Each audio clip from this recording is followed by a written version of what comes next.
Hello, Rick.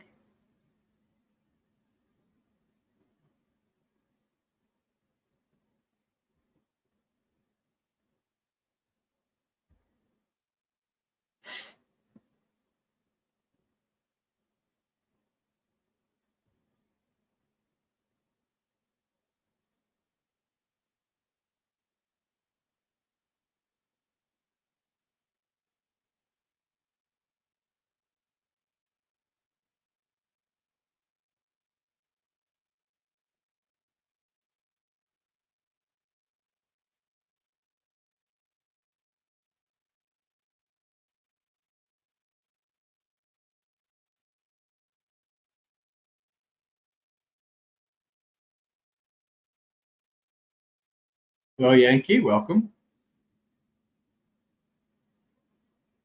Hello, Dharma Learner.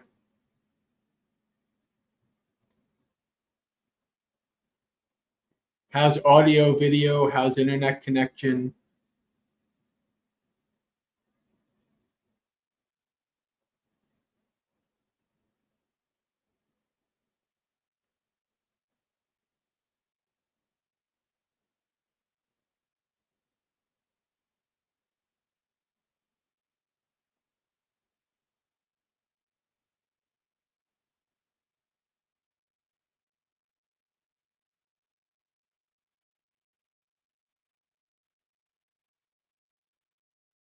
Hello, Anna. Welcome.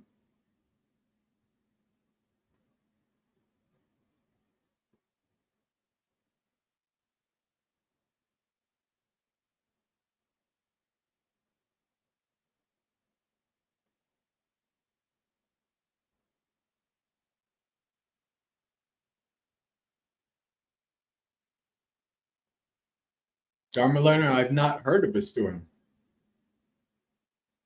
I just basically checked the weather for the day. And I haven't seen anything about snow here. It is raining, though.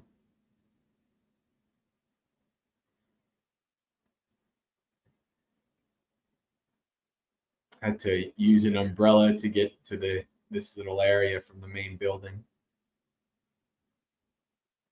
Hello, Visaka.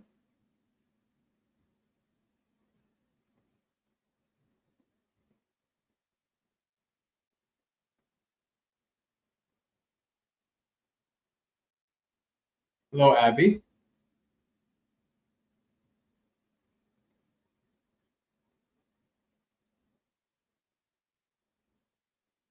Hello, Narasaran. Isla and Ivy May. Hello. The whole crew is there.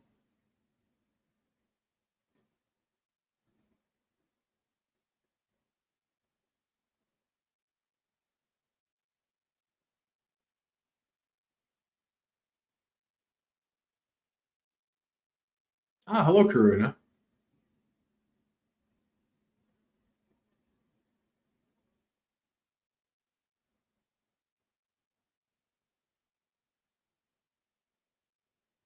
Ah, a new puppy. Is the puppy's name Louie or Aoi? O-U-I, O-U-E. All right. So welcome to those joining. If you're joining for the first time, say hello in the chat if you like. We are usually just giving a few minutes for people to come in before we get started. We get started in about a minute. Hello, Louisa. Oh, Humble. That's a good name.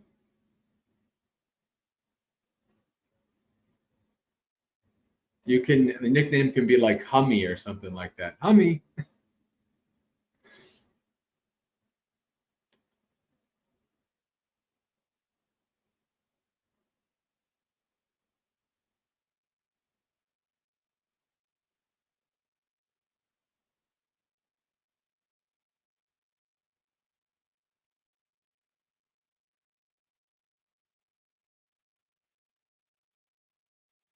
Evening, Jayantha. All right, let's get started. Share screen.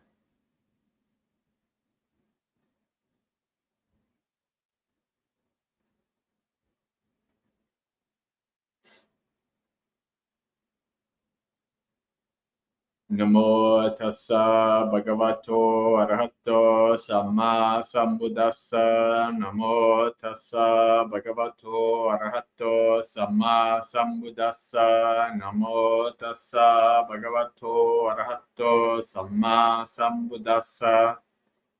Sabbe sankhara anicchati yaddapanyaya passati attani bindati dukke samaggo visuddhiya.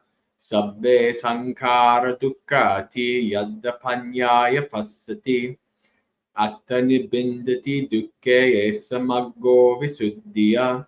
Sabbe dhamma anattati yaddapanyaya passati attani bindati dukke samaggo visuddhiya.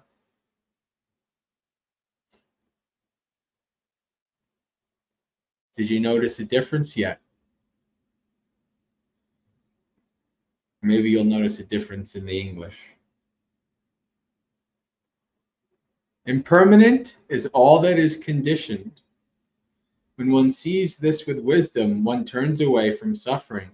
This is the path to purity. Unsatisfactory is all that is conditioned. When one sees this with wisdom, one turns away from suffering. This is the path to purity. Without self are all Dhammas. When one sees this with wisdom, one turns away from suffering. This is the path to purity.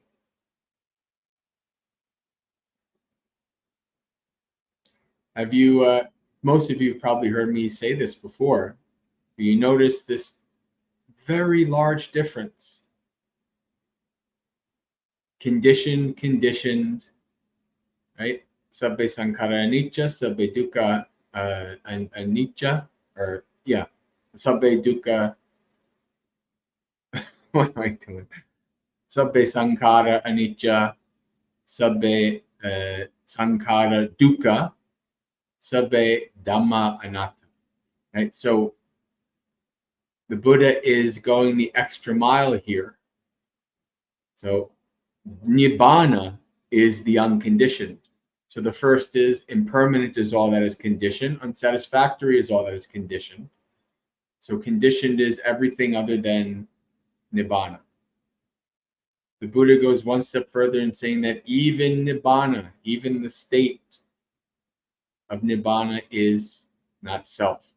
Make it very clear that, very clear for the people who are always trying to find a self somewhere, that you're not going to find it here. All right. People always trying to find a self. Always trying to find a self. All right. Hello, Rick. All right, friends. Well, it is Monday night. That means it's time for another festival of Dhamma with the Maggasekha community. It's time for Dhammapalooza. Each Dhammapalooza is, as always, community guided. So what will Dhammapalooza be today?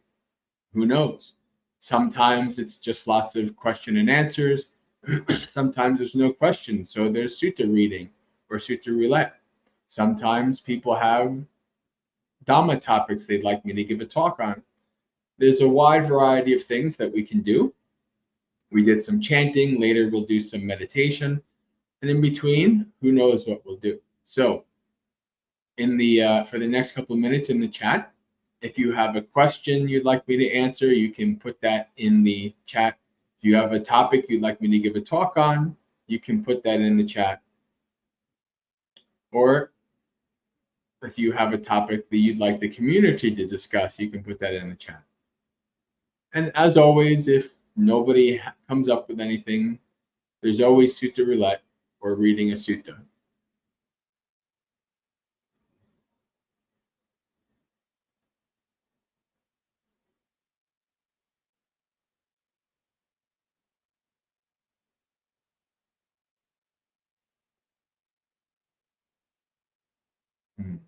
Rick already has a kind of request.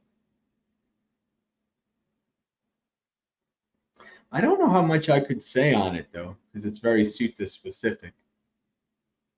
I am familiar with the story and familiar with Ghatikara.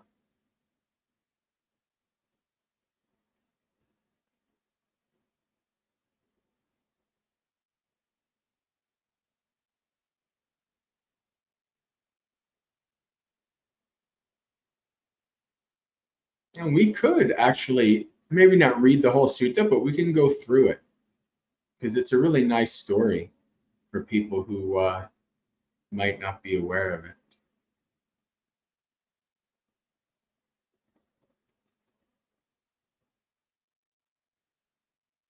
Ghatikara the potter is the reason for the existence of a Buddha Gautama.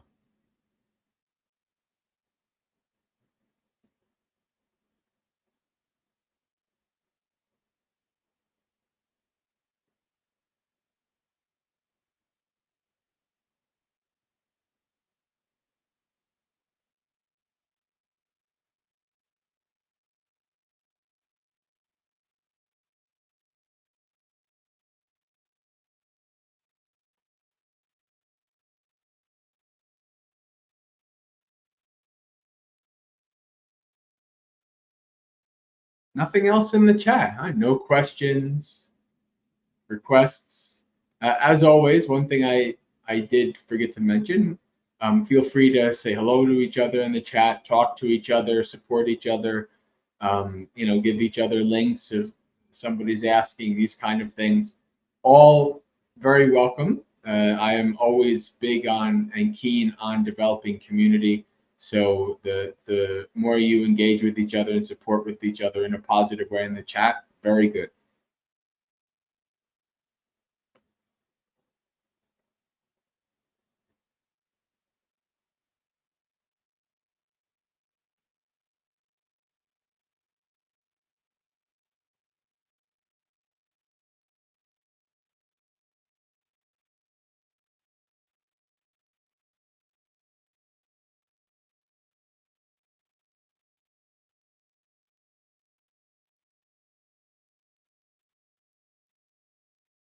So, like I said, this is Majjhima Nikaya, and it's a fairly long sutta. We're not going to read the whole thing, but we will skim through various aspects. So, those of you who never heard the story before can understand the story. Hello, Gregory. At one time, the Buddha was wandering in the land of the Kosalings together with a large sangha of mendicants. Then the Buddha left the road, and at a certain spot, he smiled. Then Venerable Ananda thought, what is the cause? What is the reason why the Buddha smiled? Realized ones do not smile for no reason. Once upon a time, Ananda, there was a market town in this spot named Vibhanlinga. It was a successful and prosperous populace full of people. And Kassapa, the Blessed One, the Perfected One, a fully awakened Buddha. So this is a Buddha of a former time, of an ancient time, lived supported by Vibhalika.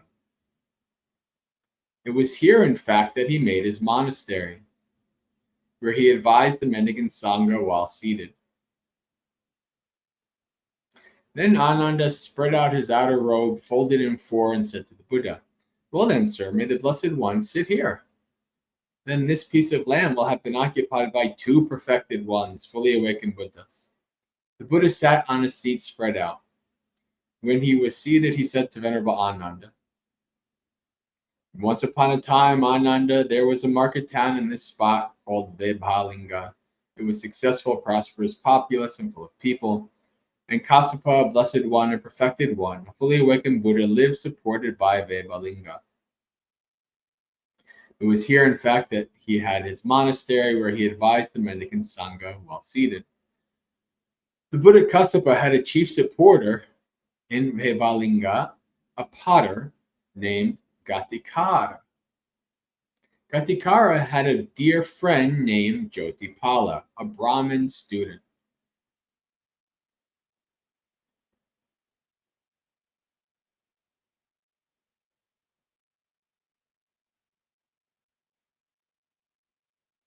Then Ghatikara addressed Jyotipala.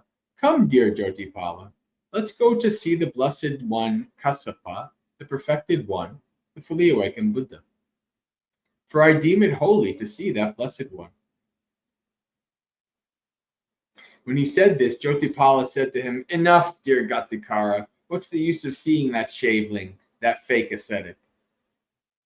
For a second time, for a third time, Ghatikara addressed Jyotipala. Come, dear Jyotipala, let's go see the Blessed One Kassapa, the perfected one, the fully awakened Buddha. For I deem it holy to see that Blessed One. For a third time, Jyotipala said to him, Enough, Ghatikara. What is the use of seeing that shaveling, that fake ascetic? Well then, dear Jyotipala, let's take some bathing cleanser and go to the river to bathe. Let's see, there's a little note here. What does it say? Okay, never mind. It's just talking about the specific Pali word. Yes, dear, replied Jyotipala. So that's what they did. Then Ghatikara addressed Jyotipala. Dear Jyotipala, so you see, Ghatikara is kind of incrementally, gradually moving Jyotipala along. Well, why don't we go here to bathe?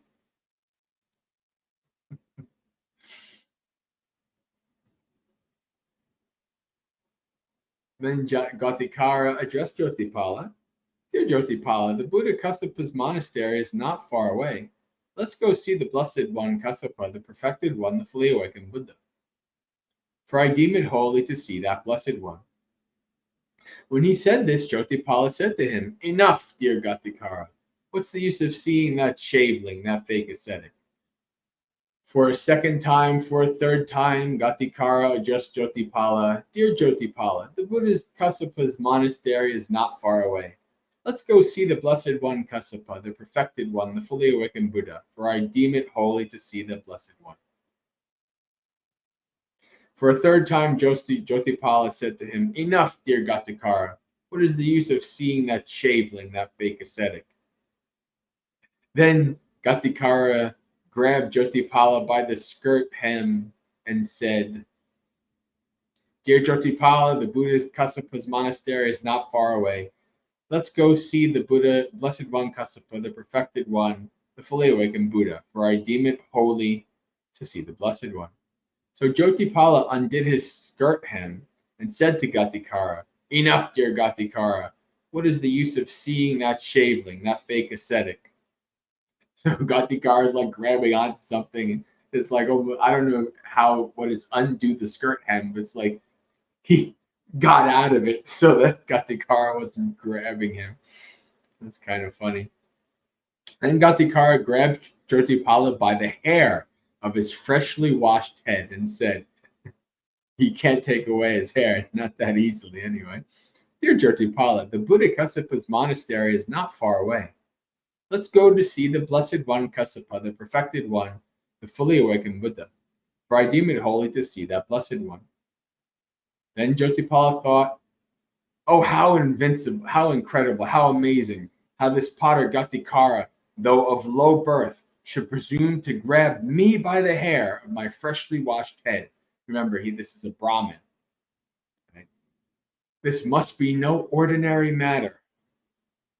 He said to Ghatikara, you'd even milk it to this extent, dear Ghatikara? He's like, really? You push it this far? I even milk it to this extent, dear Jyotipala. For that is how holy I deem it to see the Blessed One. Well then, dear Ghatikara, release me, we shall go.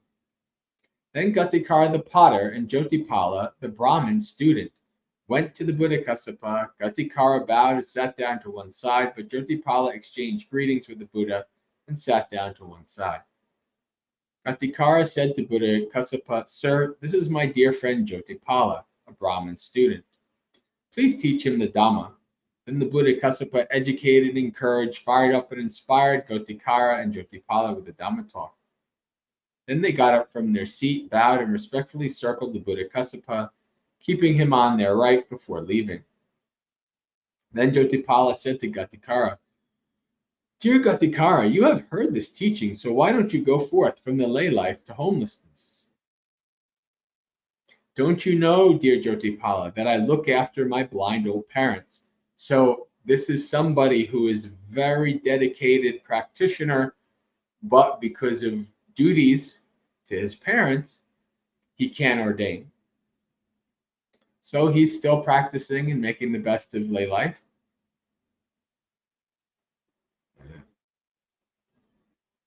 Don't you know, dear Jyotipala, that I look after my blind old parents? Well then, dear Ghatikara, I shall go forth from lay life to homelessness. Then Ghatikara and Jyotipala went to the Buddhakasapa, bowed and sat down to one side. Ghatikara said to the Buddhakasapa, Sir, this is my dear friend Jyotipala, a Brahmin student. Please give him the going forth. And Jyotipala, the Brahmin student, received the going forth, the ordination in the Buddha's presence. Not long after Jyotipala's ordination, a fortnight later, the Buddhakasapa, having stayed in Vebalinga as long as he pleased, set out for Varanasi. Traveling stage by stage, he arrived at Varanasi, where he stayed near Varanasi in the deer park at Isipatana. King Kiki of Kasi heard that he had arrived. He had the finest carriages harnessed, then he mounted a fine carriage, and along with other fine carriages, set out in full royal pomp from Varanasi to see Buddhakasapa. He went by carriage as far as terrain allowed, and then descended and approached the Buddhakasapa on foot. He bowed and sat down to one side. The Buddha educated, encouraged, and fired up and inspired him with a Dhamma talk. Then Kiki said to the Buddha, Sir, would the Buddha, together with the mendicant Sangha, please accept tomorrow's meal for me? Buddhakasapa consented in silence. Then, knowing that the Buddha had consented, King Kiki got up from his seat, bowed, and respectfully circled the Buddha, keeping him on his right before leaving. And when the night had passed, King Kiki had delicious, fresh, and cooked foods prepared in his own home, soft saffron rice with the dark grains picked out, served with many soups and sauces. Then he had the Buddha informed of the time, saying, Sir, it's time, the meal is ready. Then Kassapa Buddha robed up in the morning and taking his bowl and robe, went to the home of King Kiki. Actually, it's more Kiki.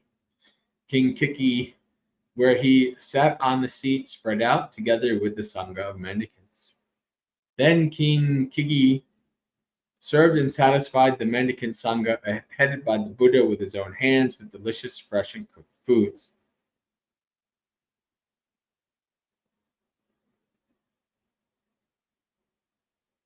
Hello, Steve. Welcome.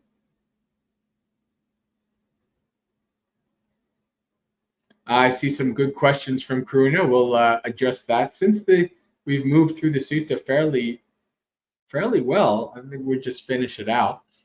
And then I'll work on these questions that I'm seeing coming up. But Rick has requested the discussion about lay life, so we should do that as well. So,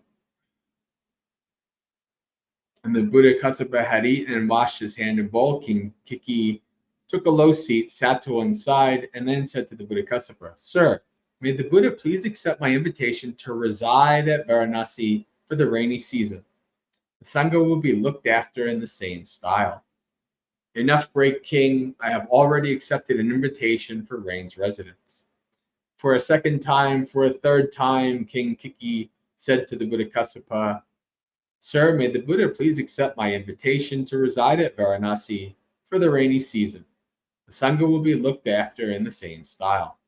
Enough, great king, I have already accepted an invitation for the rain's residence. Then King Kiki, thinking the Buddha does not accept my invitation to reside for rains in Varanasi, became sad and upset. Then King Kiki said to the Buddhakasapa, Sir, do you have another supporter better than me?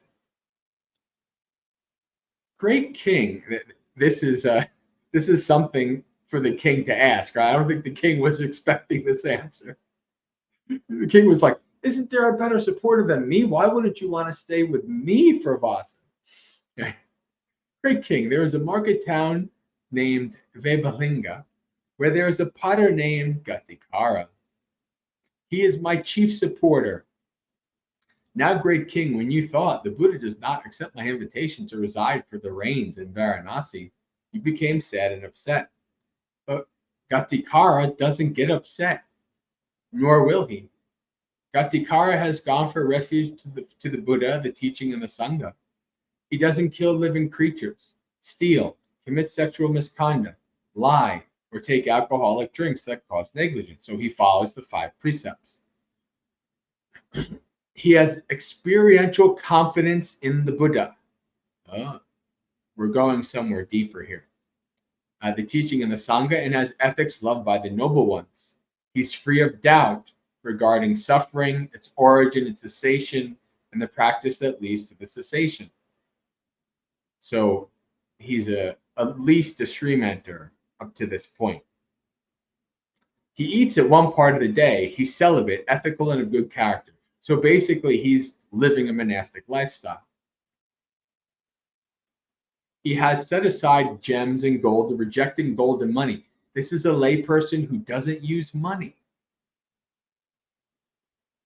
He has put the shovel down and doesn't dig the earth with his own hands. For those of you who don't know, that is a monastic rule. Monks are not supposed to dig the earth or kill any kind of greenery or trees, plants, etc.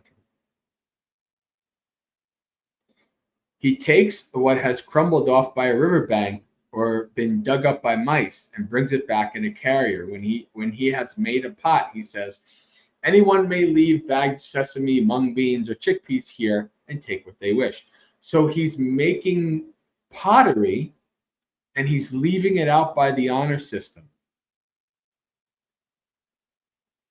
If you want to help me, if and pay for the pottery or whatever, if you want to remunerate me, leave me some food, basically. And you actually see this like at Bhavana in the times I've spent in rural places. Like farms will have like a roadside thing, and it will have stuff for you to buy, but it's on the honor system. So if you're not honorable, you could just basically take it, right? So this very interesting dynamic there. But so this is a person basically living like a monk as a layperson.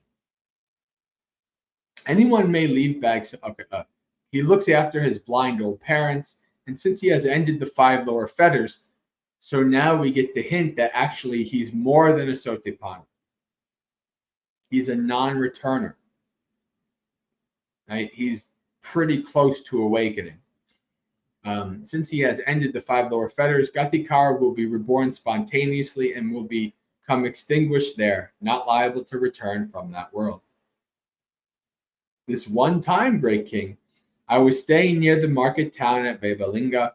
Then I robed up in the morning, taken my bowl and robe, went to the home of Ghatikara's parents, where I said to them, excuse me, where has Bhagava gone?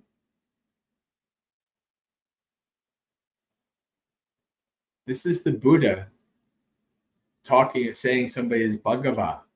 It's quite interesting. For those, this is a word that's usually reside. Actually, no, it's not the same. I don't think it's the same word. I could be wrong. Yeah, I don't think it's the same word. But this word actually is pretty rare in the suttas. Bhagava means broken, destroyed. So I guess you who is broken, something like that. Your supporters has gone out, but take rice from the pot and sauce from the pan and eat. So that's what I did. And after eating, I got up from my seat and left. Then Ghatikara went up to his parents and said, who took rice from the pot and sauce from the pan, ate it and left? It was Buddha Kassapa, my dear. Then Ghatikara thought, I'm so fortunate, so very fortunate, in that the Buddha Kassapa trusts me so much. Then joy and happiness did not leave him for a fortnight, or his parents for a week. Another time, great king, I was staying near the same market town of Vaibhalinga, and I robed up in the morning, taking my bowl and robe, went to the home of Ghatikara's parents, where I said to them, excuse me, where has Bhagava gone? Your supporter has gone out, sir, but take porridge from the pot and sauce from the pan and eat. So that's what I did, and after eating, I got up from my seat and left. Then Ghatikara went up to his parents and said, who took porridge from the pot and sauce from the pan, ate it and left? It was Buddha Kassapa, my dear. Then Ghatikara thought, I'm so fortunate, so very fortunate to be trusted so much by Buddha Kassapa. Then joy and happiness did not leave him for a fortnight or his parents for a week. Another time, great king, I was staying near the same market town of Bibalinga. Now at that time my hut leaked, so I addressed the mendicants. Mendicants, go to Ghatikara's home and find some grass. When I said this, those mendicants said to me, Sir, there's no grass there, but his workshop has a grass roof. Then go to the workshop and strip the grass. So that's what they did. Which is interesting because actually you see like monks in the Vinaya do something similar to this, and Buddha Gautama like rips into them pretty strongly. But Buddha Kassapa here understands Ghatikara so much that he knows for Ghatikara would not have a problem with it, right? And then Ghatikara's parents said to those mendicants, "Who's stripping the grass from the workshop?" "It's the mendicant sister. The Buddha's hut is leaking." "Take it, sirs. Take it, my dears." Then Ghatikara went up to his parents and said, "Who stripped the grass from the workshop?" "It was the mendicants. It seems the Buddha's hut is leaking." Then Ghatikara thought, "I'm so fortunate, so very fortunate to be trusted so much by Buddha Kassapa." Then joy and happiness did not leave him for a fortnight or his parents for a week. Then the workshop remained with the sky for a roof for the whole 3 months, but no rain fell in it. And that, the great king, is what Ghatikara the potter is like. Ghatikara the potter is fortunate, very fortunate, to be so trusted by the Buddha Kassapa. Then King Kikiyo sent around 500 cartloads of rice, soft saffron rice, and suitable sauce to Ghatikara. Then one of the king's men approached Ghatikara and said, "Sir, these 500 cartloads of rice, soft saffron rice, and suitable sauce have been sent to you by King Kiki of Kasi. Please accept them. The king has many duties and much to do. I have enough. Let this be for the king himself." Ananda, you might think, surely the Brahmin student Jyotipala must have been someone else at this time. Here comes the twist. But you should not see it like this. I myself was the student Jyotipala at that time. This is what the Buddha said. Satisfied, the Venerable Ananda was happy with what the Buddha said. So we can say that Ghatikara dragged the Buddha Gautama into Buddhahood, by his hair. Come see the Buddha Kassapa. Come see. So.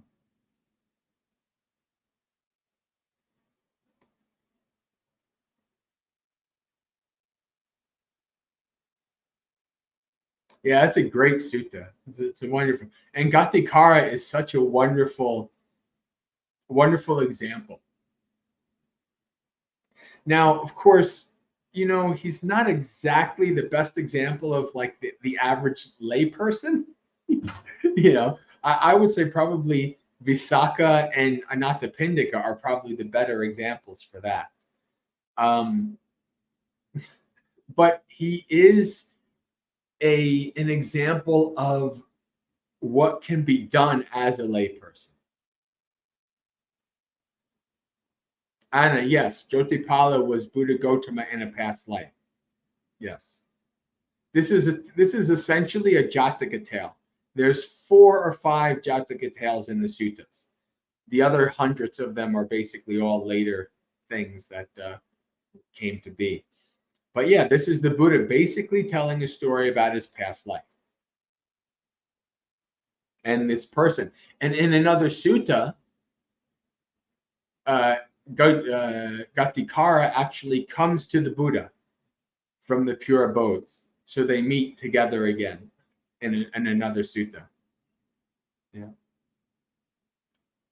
Considering how long lived somebody is in the pure abodes, Ghatikara is probably still there. He's either fully extinguished or he's still there in the abodes. So, but one way or the other, he's going to be extinguished if he hasn't already. His time will come soon enough. All right. So,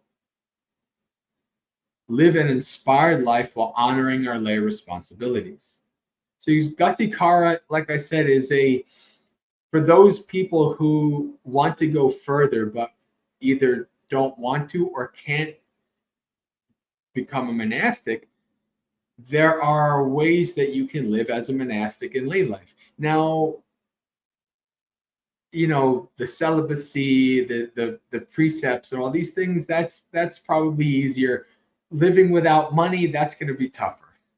I mean, most monks in the world today use money. Even Buddhist monks, when we really shouldn't.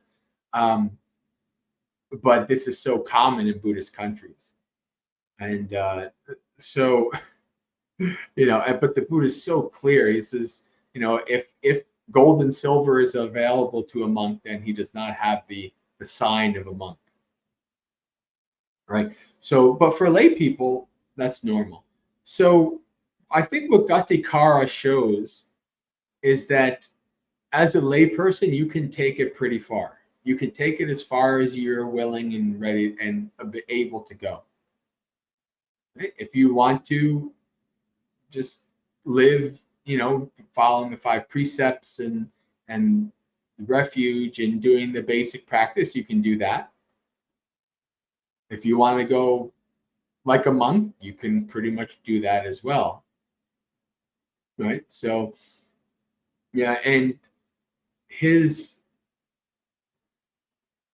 in a way he has like, this is a good example of trusting in karma to provide. Right? The Buddha literally has the roof of his workshop ripped open. It got the guards like, yes, that's awesome. And then it doesn't even rain, so he doesn't have to worry about it. He has a nice skylight for many months. Um, so that's a very um, powerful example. Not only the trust in the Dhamma, but trust in other people too. To allow his work to be put on the honor system. Right? He kind of has this trust in karma that I would say even many monks don't have. That's something I'm working on myself. I can't say I fully, I always talk about when I met Ajahn Brahm and for the first time, and he came off the airport. He came off basically off the plane. I didn't meet him on the plane, but he basically came off the plane. He traveled from Australia with just a little monk handbag, and I was very impressed. I was like, well, that's interesting. It's like, first, well, there's some other issues. Like I was like, well, what about your monk, your bowling robe, you're on Sangati and things like that. And he says, uh, I, what you call it, um, gave them up before I came. And there's some different views on if that's really something you can really do or not.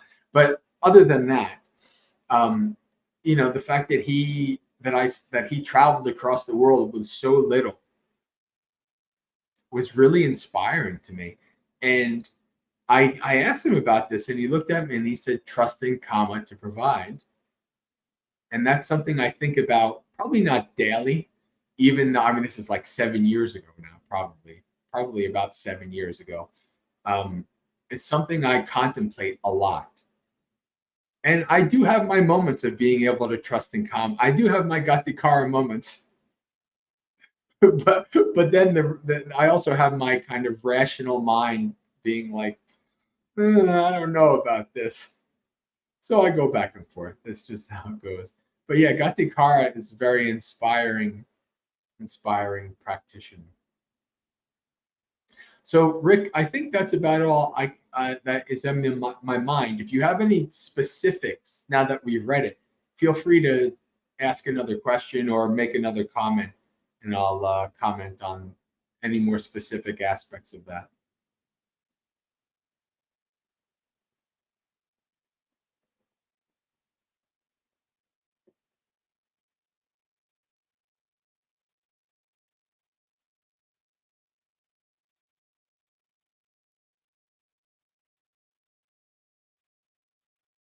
Abby says, Humble, this is the dog. For those of you who came later, they just got a new dog. Humble was born on December 1st, 2023.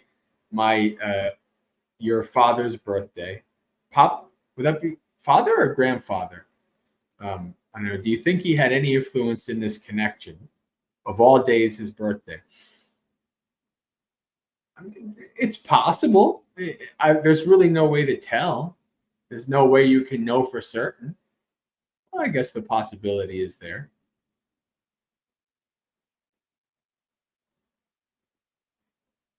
So I know your grandfather died recently. I don't know anything about your father. I don't know if he's still around or not. But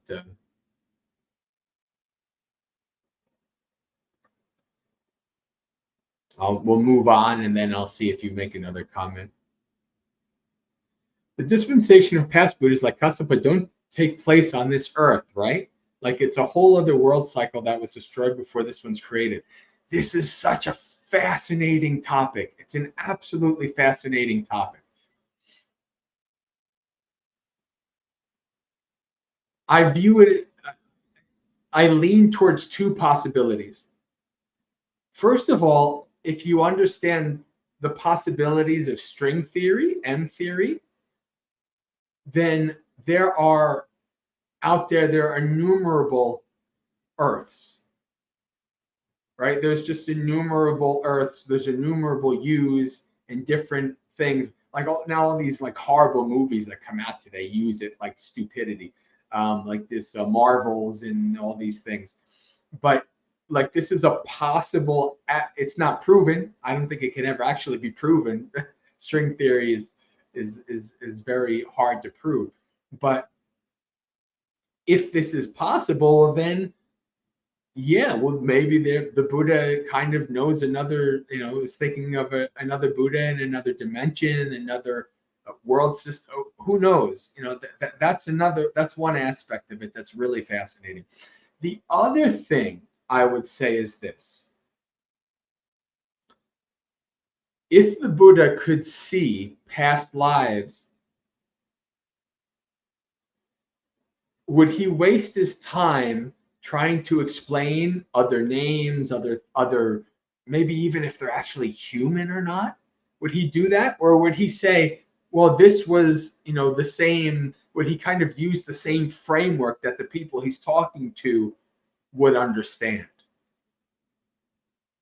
Such and such, I don't know, whatever, how many eons ago, these people, this. So like he's putting it in like a human framework and in a Jambudvipa, an Indian framework for the people, because they wouldn't understand it was another world. It was another literal cycle of the world. It wasn't actual like humans as we know them now, et cetera, et cetera, et cetera. You know, so there's really no answer to this, but it's quite fascinating, and it's something I've contemplated um, in this regard.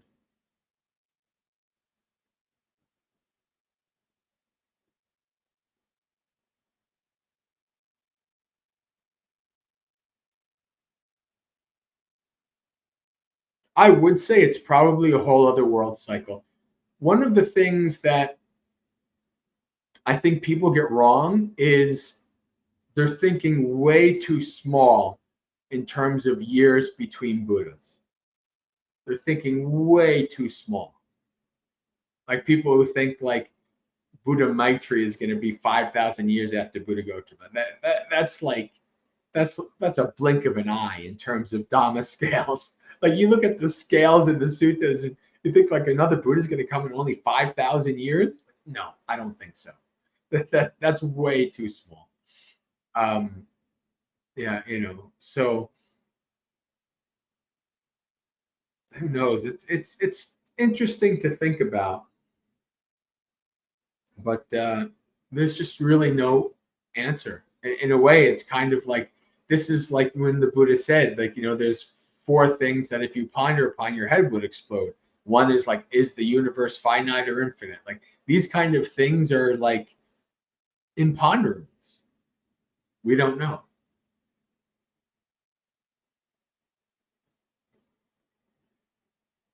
That's not to say I haven't pondered on them in the past. I don't spend much time pondering on them in the future, though, in the present. I've only heard Gautama until recently. Why do some people use Sakyamuni? Sakyamuni is very common. Muni is sage. Sakya is his clan. So sage of the Sakyans. Sakyan sage.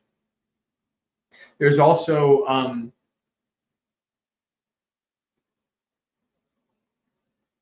what is it? Surya. But I'm trying to remember the Pali word for kinsman.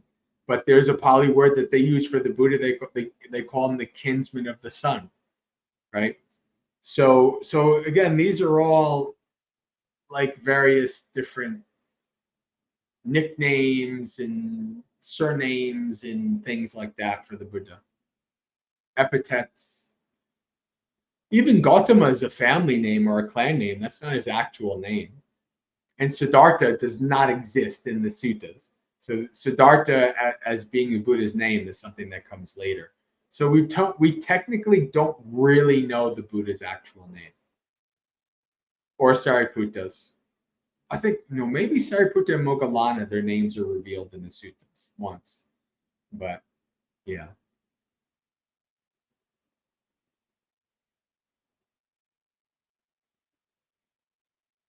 Thank you, Karuna, for clarifying that about the Bhagava. It's a family name. It's so close to Bhagava that's used for the Buddha that it throws me for a loop. All right.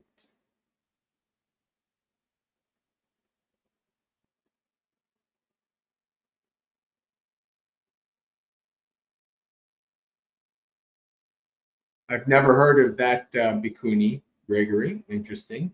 Gregory's just talking about a book that he checked out about Buddha's lay followers.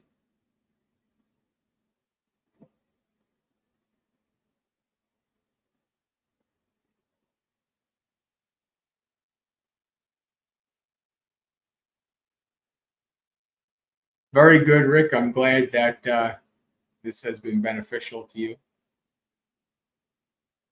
Yes, you could do way worse than trying to emulate Ghatikara. That's for sure. Because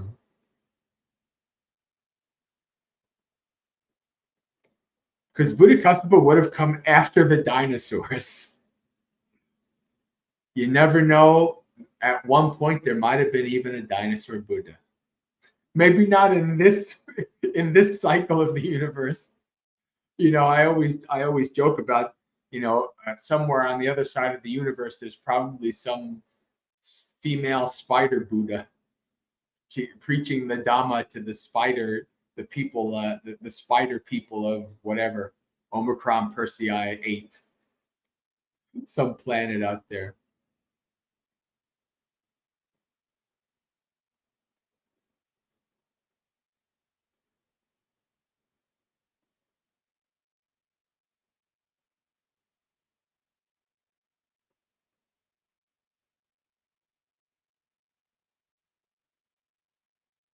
Elaine says, "Yeah, so Visakha, so it is your father who died recently." Yeah.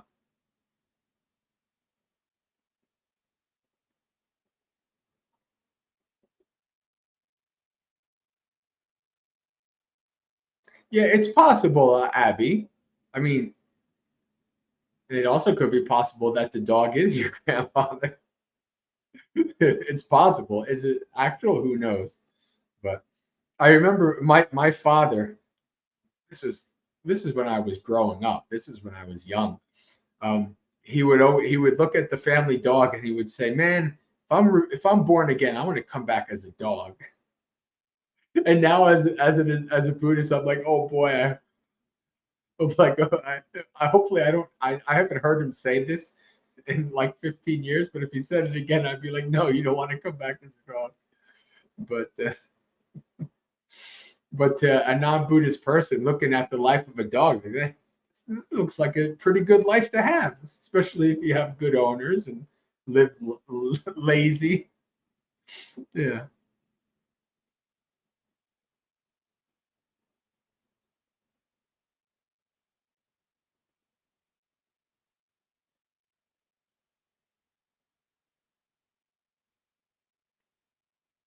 All right. Well, let's see. I'll give the chat another minute or two. Maybe, unless I missed any other questions or comments, maybe this is a good kind of break to do some meditation.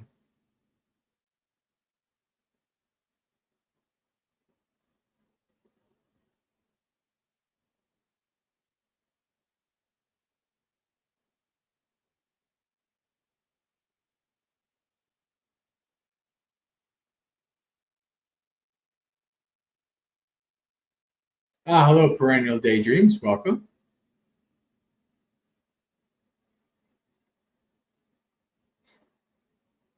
Dog duty ascetic. Well, you know, some people like to say, and I don't, this is not in the suttas, and I don't know how accurate this is, if this is reality or not. But some people like to say that like animals that are closer to humans have like a better karma or able, it's because of karma and their ability to make choices that they're actually animals that kind of live with humans as opposed like closer to humans so they can kind of be around the Dhamma as opposed to like being a cheetah in the wild or something like that. I don't know. I don't know how accurate that is. But I,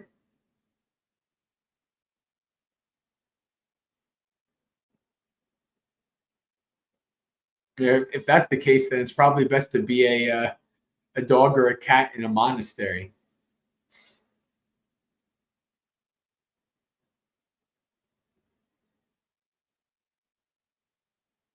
Although I don't plan to have any animals at my monastery, so no merit for those. No merit for any cats or dogs. All right.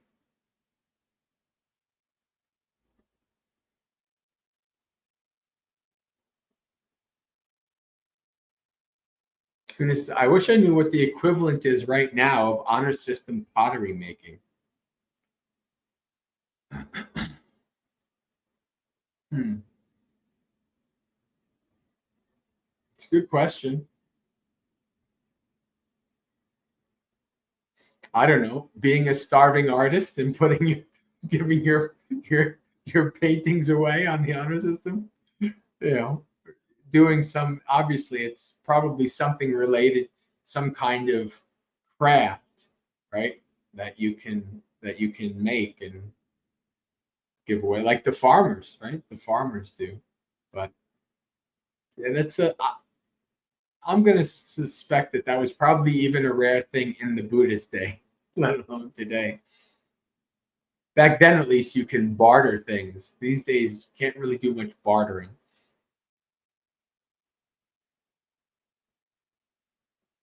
Gregory says the animals may disagree. About what? I don't know.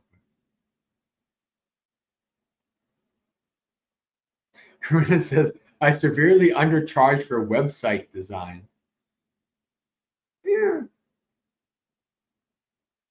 Well,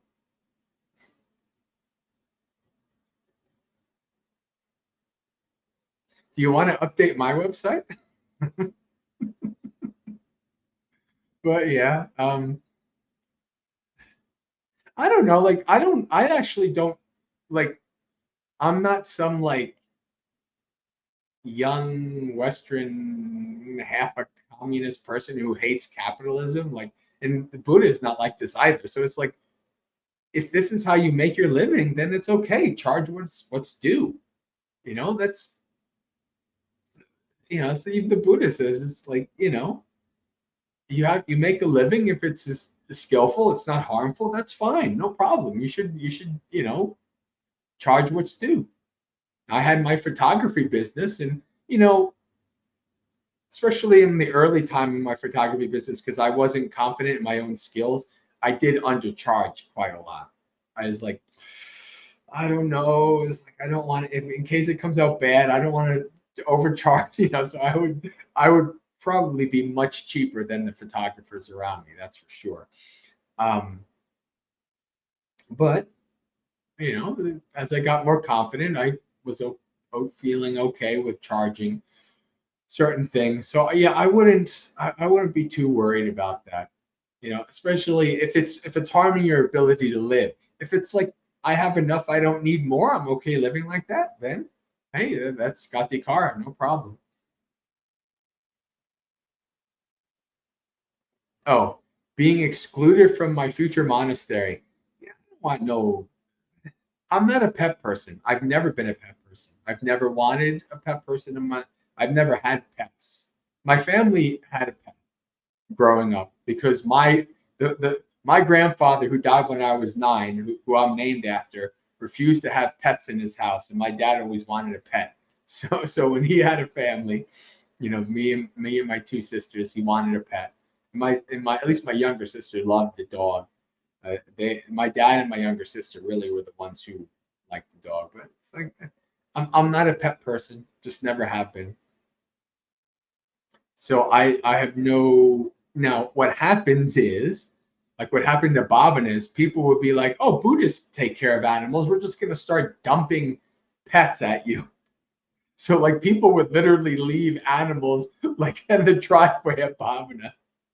Kathy, who was the office manager there for 30 years, she would say, like in the 90s especially, they were just like like they became half an animal kennel, you know.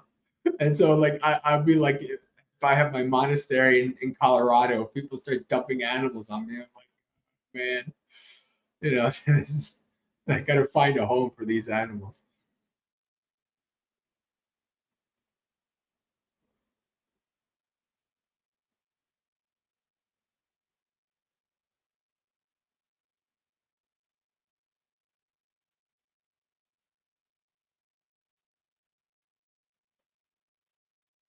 I relate to Ghatikara. I seriously considered ordaining in the early 80s, but I developed the chronic illness. I became sculptor potter, and I'm qualified to teach. Oh, there you go. Wow, you really are almost like the modern Ghatikara. Very good.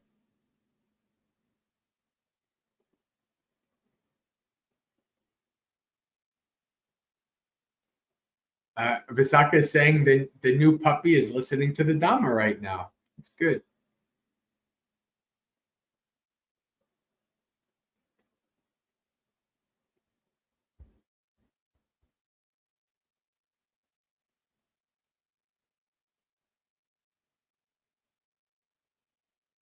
Yeah, I love the spirit of offering your gifts to others for the benefit of others, relying on the generosity of others to sustain your basic needs. Yeah, I mean that's what the monk life is all about, right? And this is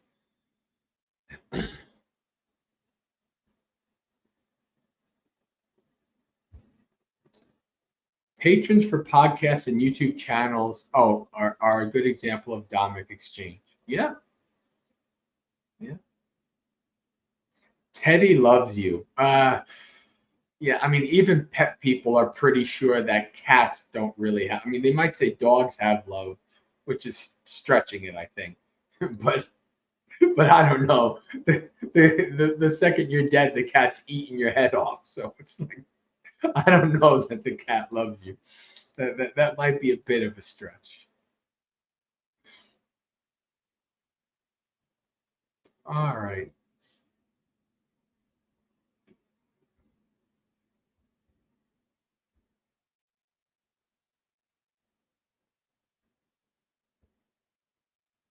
I think we're quiet.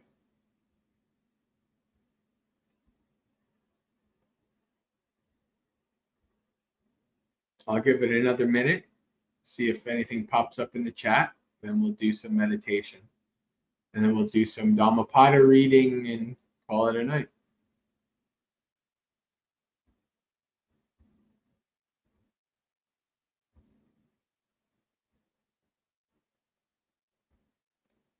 People are shocked that Bante J is not an animal lover. Actually, I like animals in general. I'm just not a pet person.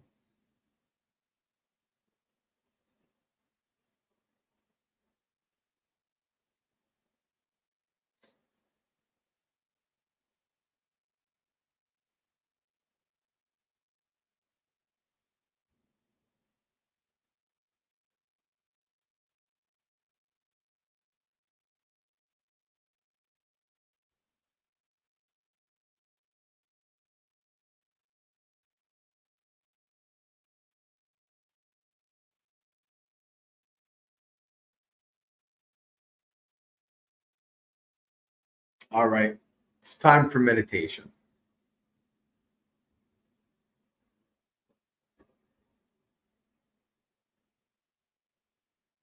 So set your body up in whatever comfortable and stable position works for you, whether sitting on a chair, couch, cushion.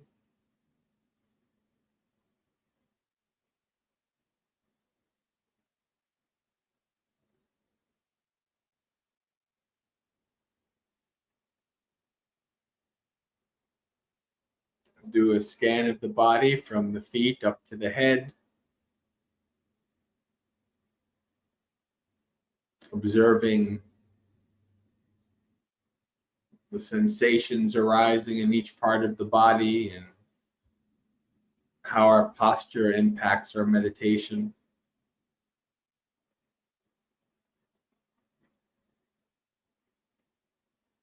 Start by placing your focus on the feet, by focusing in and being mindful of whatever feeling or sensation arises in that part of the body, such as the feeling of the feet pressing against the floor, the cushion, the opposite leg, etc.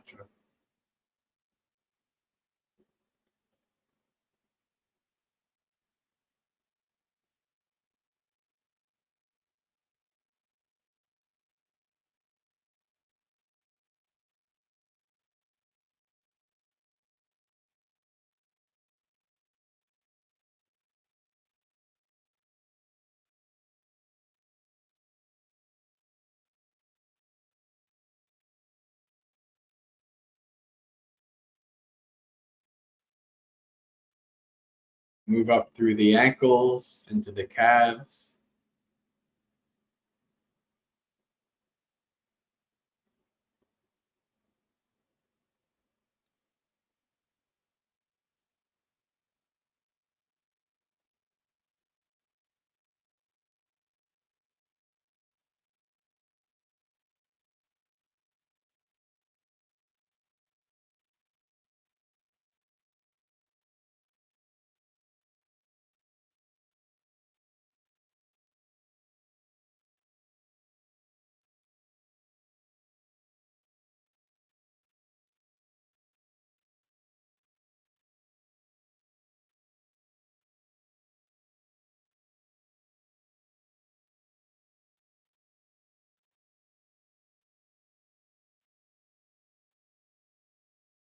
Through the knees, into the thighs.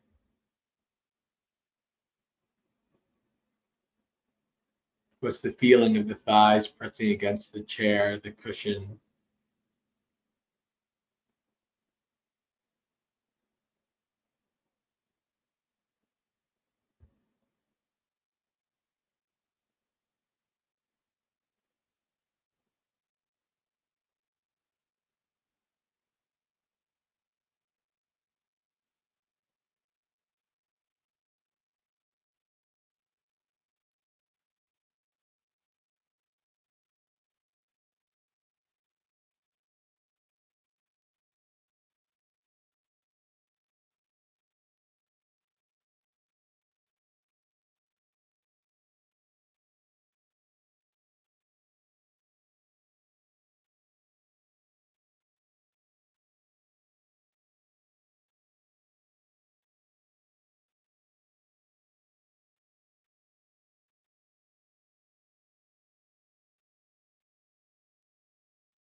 Through to the hips and pelvis.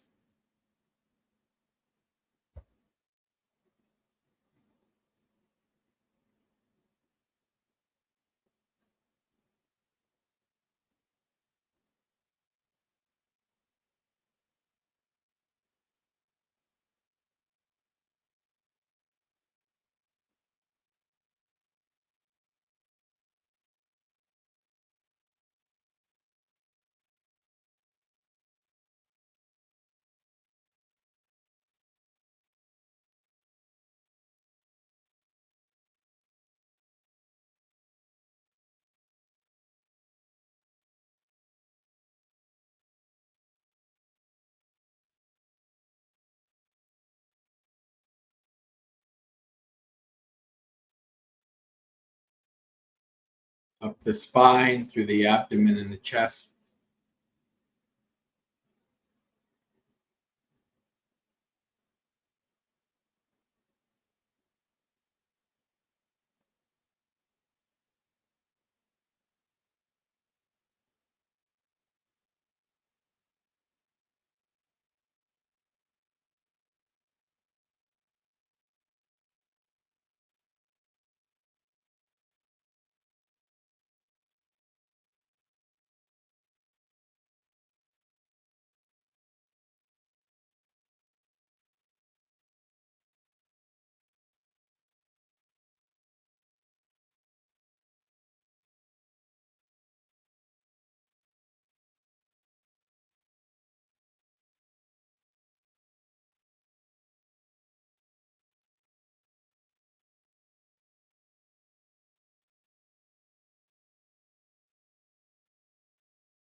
Up to the shoulders, checking they're not tight, hanging loose.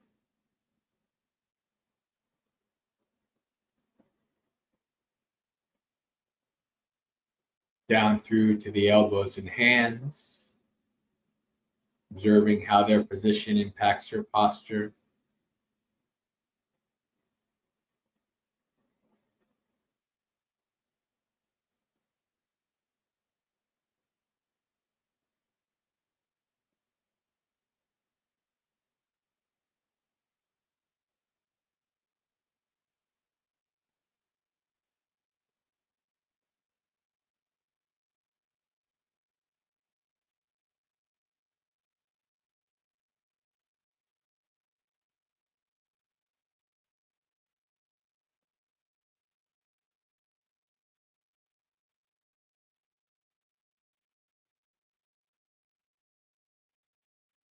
And finally up to the head, checking that it's also not leaning and slouching, chin parallel to the floor.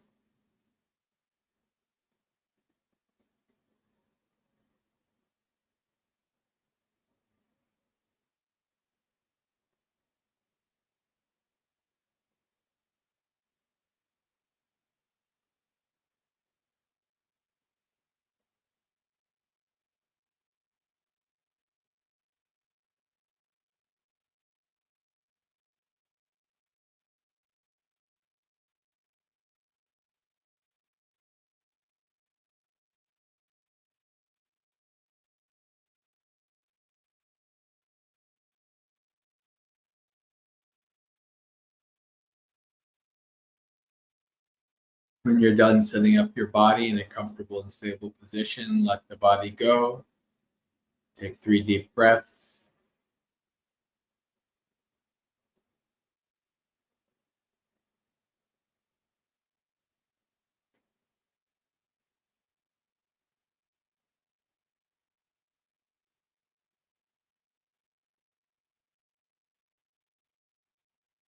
And from here on in, try not to control your breath.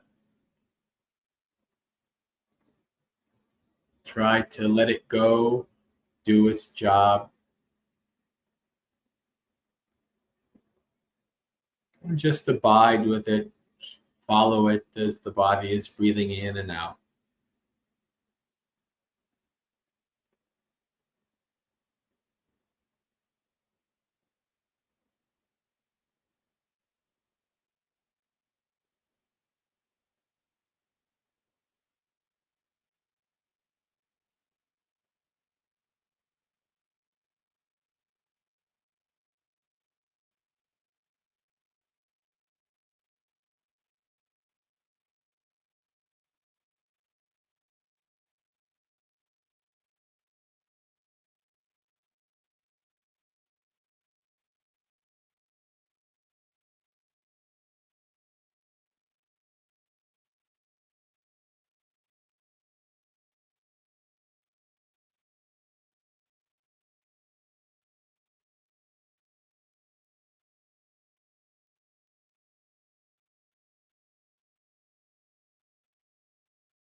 When your mind goes away from the breath,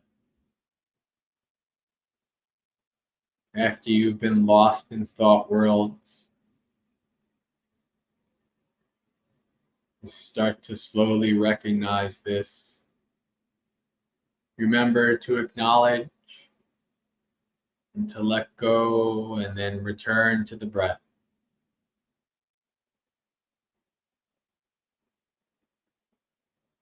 That is the job of one following the breath.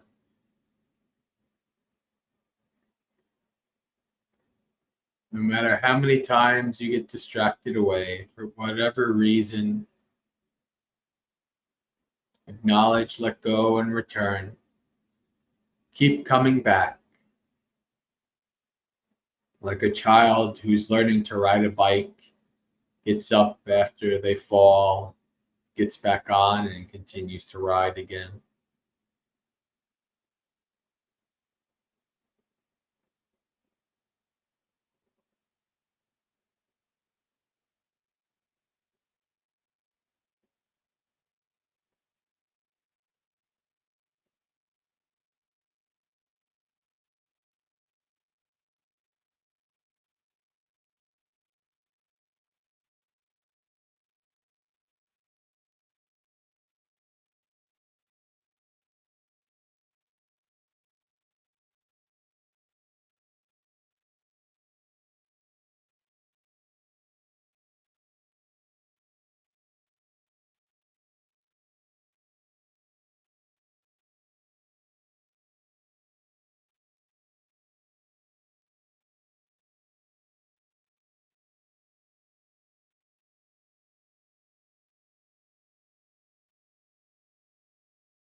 Knowledge, let go, and return.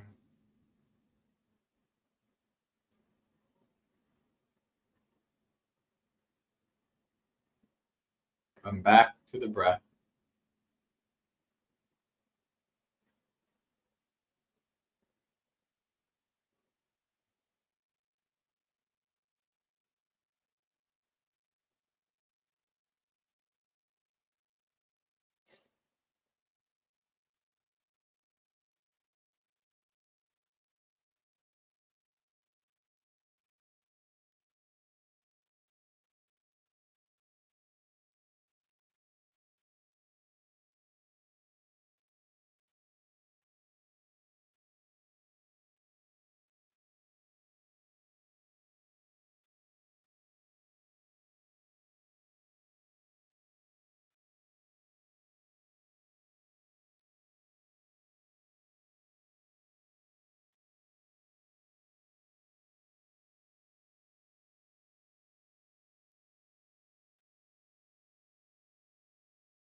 Slowly open your eyes, becoming aware of the room around you and your body's position in it. Reflecting on the state of your mind before and after the meditation, and contemplating any experiences you may have had that stood out. Hello, TK2. Welcome. I don't think I'm familiar with this name. This must be your first time.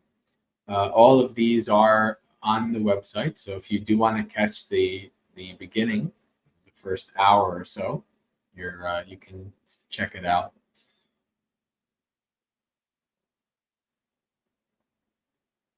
So let's share screen, read some Dhammapada.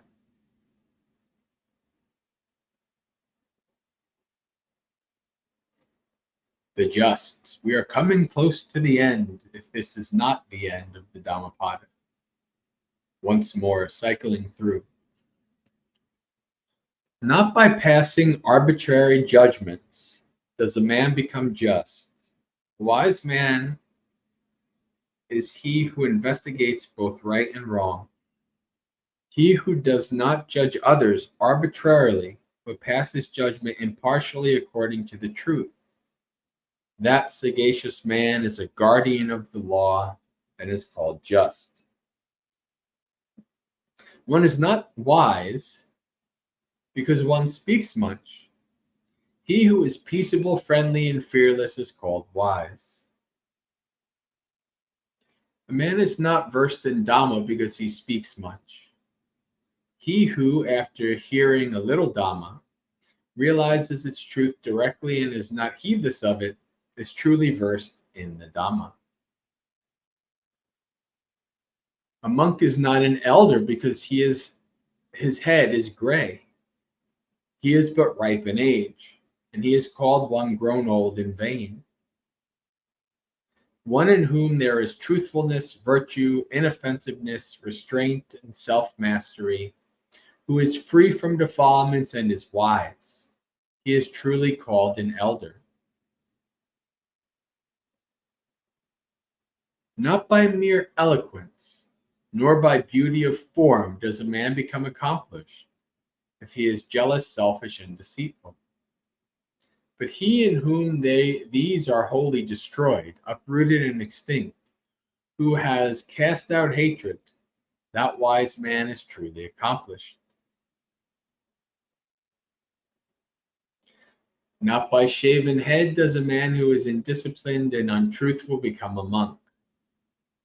How can he who is full of desire and greed become a monk? He who wholly subdues evil, both small and great, is called a monk, because he has overcome all evil.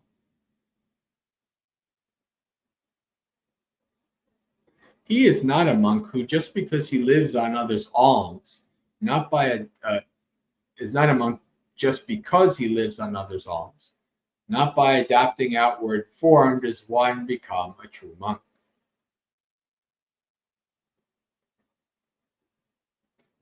Whoever here in this dispensation lives a holy life, transcending both merit and demerit, and walks with understanding in this world, he is truly called a monk.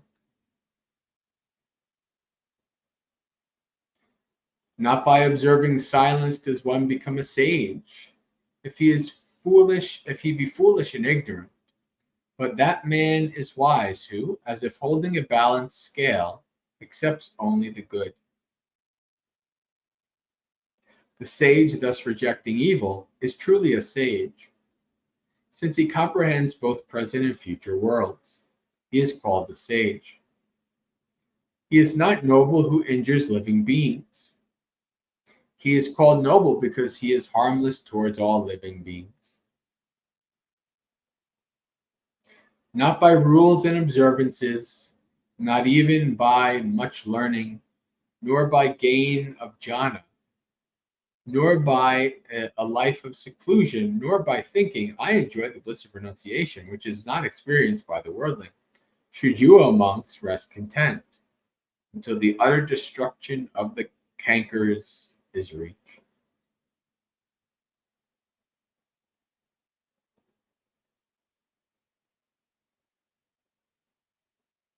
Has anybody else lost sound?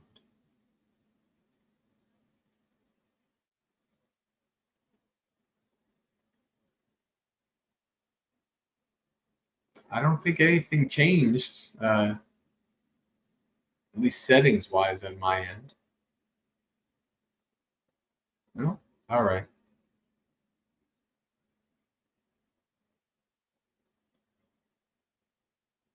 All right, then. Why don't we do final business, then share merits and call it a night?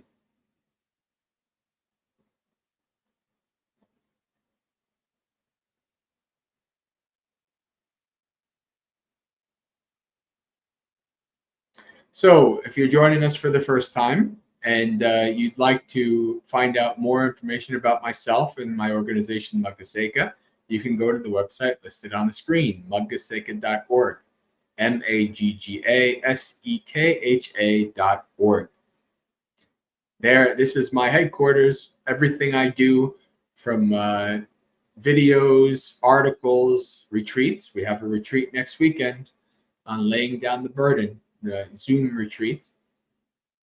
All these things, and also my travels, everything that is noteworthy and newsworthy about Maggasekha and myself, I post on that website. So if you'd like to, you can go to that website and check it out. You can also put your email in the top right, and then you will get an email every time I post something new. It happens to the best of us, right? And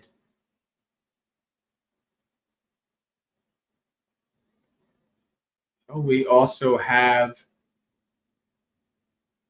the online community, the Maggasekha online community on the program Discord. This is a community that is based both in study and practice in the early Buddhist texts, the suttas.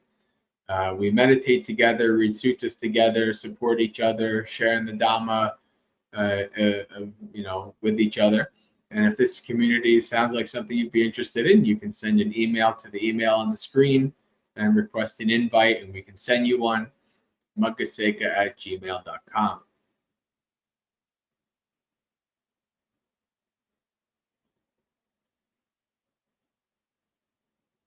So we do a variety of different activities throughout the week on a variety of different platforms. We are just finishing up our normal Monday night session now, of course, because I am a nomad monk these years. Sometimes I can't do certain things because I'm traveling or because I'm in places where the schedule conflicts, etc. But the schedule I'm going to speak of is what we try to do on a regular weekly basis. So Monday night, 7 p.m. New York time, that's GMT -5. We have our Dhammapalooza, which we're just finishing up. Regularly in the mornings, Monday through Friday at 8 a.m. New York time, GMT -5, we have our morning monastery experience, which is literally what it's called. It's giving you the experience of staying at a typical morning monastery, what you would be doing there in the morning session. Some doing precepts, chanting, some puja, and a little Dhamma thought of the day. So getting your day started with Dhamma. Of course, not everybody, because people tune in from all over, so it's not always morning for everybody. But again, these are also left, for at least a couple weeks. So if you want to, if there are some people who check it later in the day, right? So you're always welcome to check those out and join us in the mornings if you can. Then on Saturdays, we have an Insight Timer session where I'm a teacher on Insight Timer, and Saturdays at 3 p.m. GMT -5, we do an hour and a half session of meditation, Dhamma talk, Q&A. And then on the Discord community, on the Maggasekha community Discord server, Sunday is the big event for us, where we have been now for almost 8 years reading the suttas every Sunday. And we've gone through almost half the suttas in those 8 years. We probably have about another 8 years to go to finish up reading all the suttas. But as long as we're around, we'll continue to do that. And that's pretty much what we do on a regular basis, in terms of regular schedule of activities that I do. All right, friends. Well, with that, why don't we share merits, call it a night.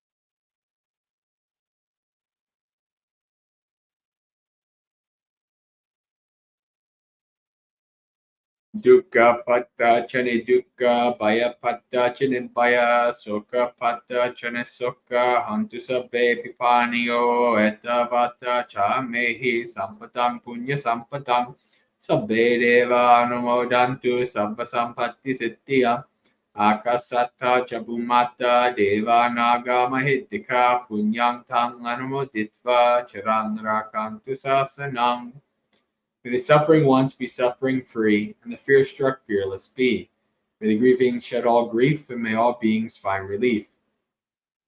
May all beings share in this merit of ours that we've thus acquired, for the acquisition of all kinds of happiness. May beings inhabiting space and earth, devas, nagas, and yakas of mighty power, share in this merit of ours. May they long protect the Buddhist dispensation. Sadhu, sadhu, sadhu.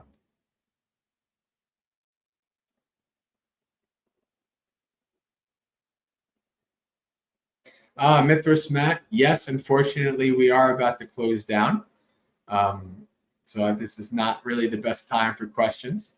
However, you can catch me on another stream. Or you can catch us in the community, or you can send me an email. Go to my website. You can contact me through there, and you can send me a question. No problem. We can connect, and you can ask questions. All right, friends. Well, Suki Hotu, may you be well and at ease, practice well and be well. May you have a spiritually successful and peaceful practice until we meet again. Have a good week.